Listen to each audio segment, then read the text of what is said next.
এখন আমাদের কথা কোথায় হচ্ছে? নৈমিষারণ্য, পবিত্র স্থান কোথায়? নৈমিষারণ্য। ওইখানে ৮৮,০০০ ঋষিগণ সৎসঙ্গ করছেন। ওইখানে কার আগমন হয়েছে? আমার সুতমণির আগমন হয়েছে। সুতমণি ওইখানে ৮৮,০০০ ঋষিগণ যারা রয়েছেন সবার থেকে ছোট ছিল, তবু ওনাকে আদর সম্মান দিয়ে দিব্য আসন দিয়েছেন, তাকে গুরুর দরজা দিয়েছেন। আর ৮৮,০০০ ঋষিগণের মধ্যে সব থেকে শ্রেষ্ঠ ছিল কে? সনক। তাই কি বলেছেন? সনক আদি ঋষিগণ। খুব সুন্দর দিব্য আসন দিয়েছেন, আদর সম্মান করে তার কাছে প্রশ্ন জিজ্ঞাসা করছেন। কি প্রশ্ন? বলে, হে গুরুদেব, দয়া করে বলুন আমাদের এই কলির জীবের উদ্ধারের পথ কি? কেননা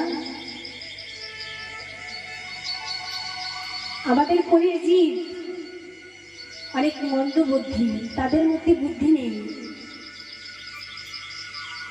তারা সবসময় চিন্তায় থাকে, অর্থাৎ টেনশন। তাই তো এই কলির প্রাণীরা সব চিন্তা করে, টেনশনে থাকে, তাদের মধ্যে বুদ্ধি জ্ঞান কিছু নেই। তাই আপনি বলুন এদের কল্যাণের পথ কি? এরা উদ্ধার হবে কি করে? কেননা আগের কালে এক এক যুগে এক এক সাধন ছিল, ধ্যান ছিল, সমাধি ছিল, যজ্ঞ ছিল, পুজো পাঠ ছিল। আমাদের কলির জীবরা না তারা সমাধি করতে পারবে, না যজ্ঞ করতে পারবে, না ১২ ঘন্টা পুজো পাঠ করতে পারবে। এই কলির জীবরা পারবে না।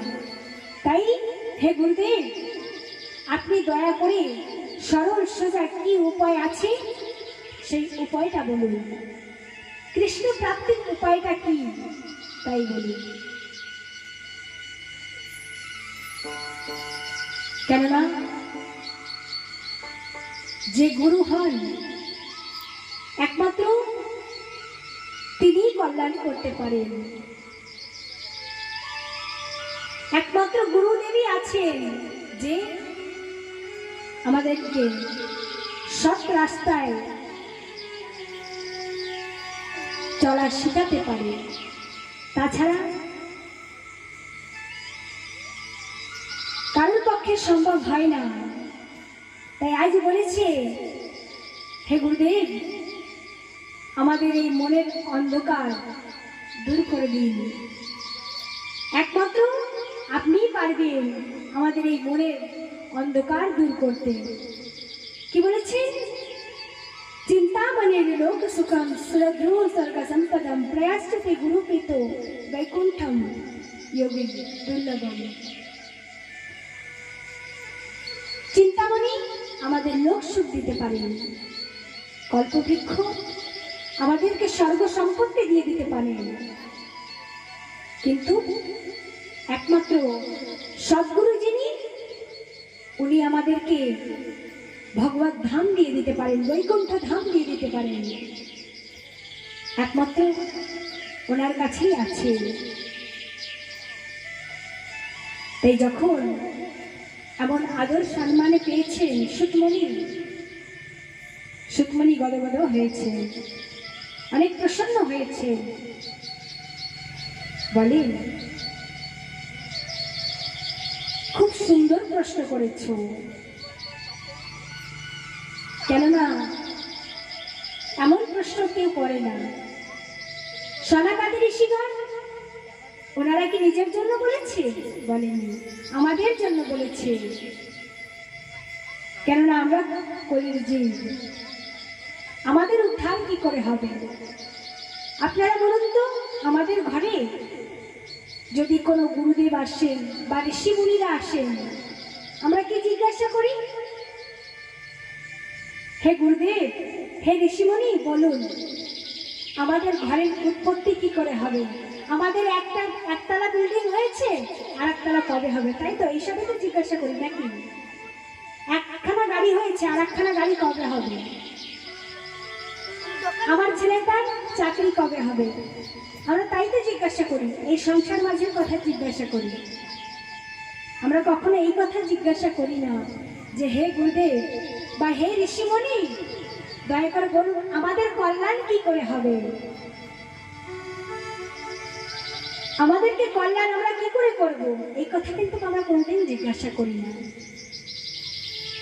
তাই আজ আমাদের হয়ে সনাকাদি ঋষিগণরা জিজ্ঞাসা করছেন। তাই এই প্রশ্ন শুনে অনেক প্রসন্ন হয়ে বলেন, খুব সুন্দর, অতি সুন্দর, অনেক সুন্দর প্রশ্ন করেছ। তাহলে শোনো, সাবধান হয়ে শুনতে হবে। কেননা এই কথা যদি সাবধান হয়ে না শুনি, একটা কথা যদি ছুটে যায় তাহলে চলবে না। তাই বলেছি সাবধান হয়ে শুনতে হবে। যেমন আমরা যদি কোনো পাহাড় পর্বতে যাই, সেখানে কোনায় কোনায় লেখা থাকে কি, নজর হাটি দুর্ঘটনা ঘটি, লেখা থাকে না? তেমন বলেছে এখানে ধ্যান দিয়ে নজর দিয়ে শুনতে হবে, দেখতে হবে।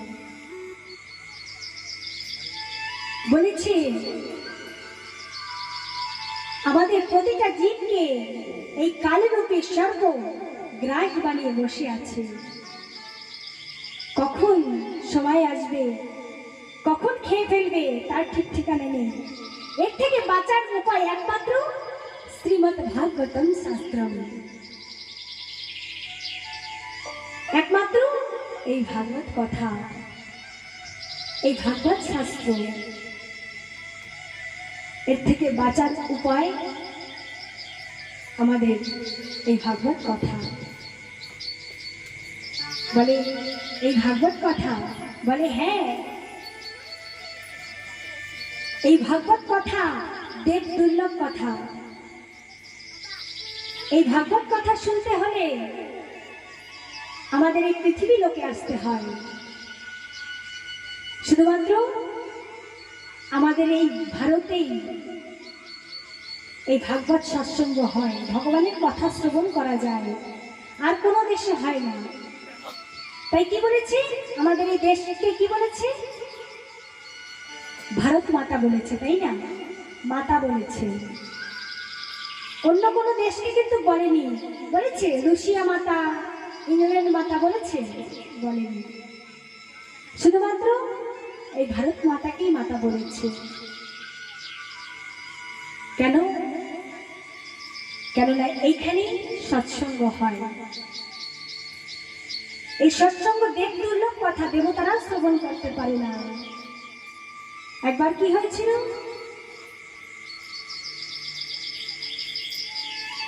সুখদেব মহামুনি রাজা পরীক্ষিতকে এই ভাগবত কথা শ্রবণ পাঠ করাচ্ছিলেন। সেইখানে দেবতাদের আগমন হয়েছে। দেবতারা কি নিয়ে এসেছে? অমৃত কলস। তাদের কাছে অমৃত থাকে, তার জন্যই দেবতারা অমর হয়ে থাকে। তাই ওনারা কি নিয়ে এসেছে? অমৃত কলস। অমৃত কলস নিয়ে সুখদেব মুনিকে ডাক দিয়ে বলছে, হে সুখদেব মুনি, আপনি এক কাজ করুন,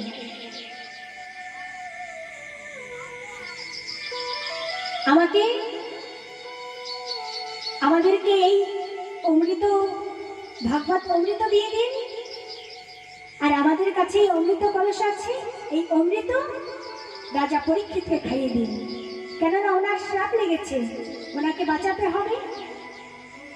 তাই যদি এই অমৃত পান করে তাহলে উনি বেঁচে যাবে, অমর হয়ে যাবে। বলে দেবতাগণ, তোমাদের অমৃতের সঙ্গে এই ভাগবতের তুলনা হচ্ছে? কোনদিন সম্ভব হয়? কোথায় তোমার অমৃত আর কোথায় ভাগবত কথা? কাচের সঙ্গে মনের তুলনা দিচ্ছ? কোনদিন সম্ভব হয়? হয় না।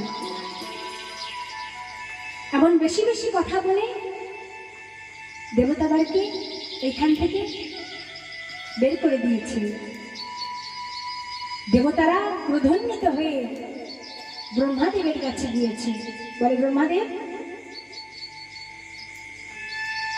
এ কেমন? আমরা দেবতারা, আমরা এই জীবের থেকে উপরে থাকি, এই কোলের জীব যারা আছে তাদের থেকে আমরা উপরে থাকি। এই মনুষ্য প্রাণী আমাদের পার নিচে থাকে। ওরা ভাগবত কথা শ্রবণ পান করতে পারে, আমরা কেন পারি না? বলে, আসো দেখি 7 দিনের মধ্যে কি হয়। এই ভাগবতে এত কি আছে আমিও দেখি। তখন সুখদেব মুনি 7 দিন রাজা পরীক্ষিতকে ভাগবত পাঠ শ্রবণ করিয়েছে। শ্রবণ করানোর সঙ্গে সঙ্গে চমৎকার হয়ে গেছে। এখানে ভগবত ধাম থেকে ইমন এসেছে, আর ইমনে আমাদের পরীক্ষিত রাজা উঠে ভগবত ধামে চলে গেছেন। বলিয়ে পরীক্ষিত মহারাজ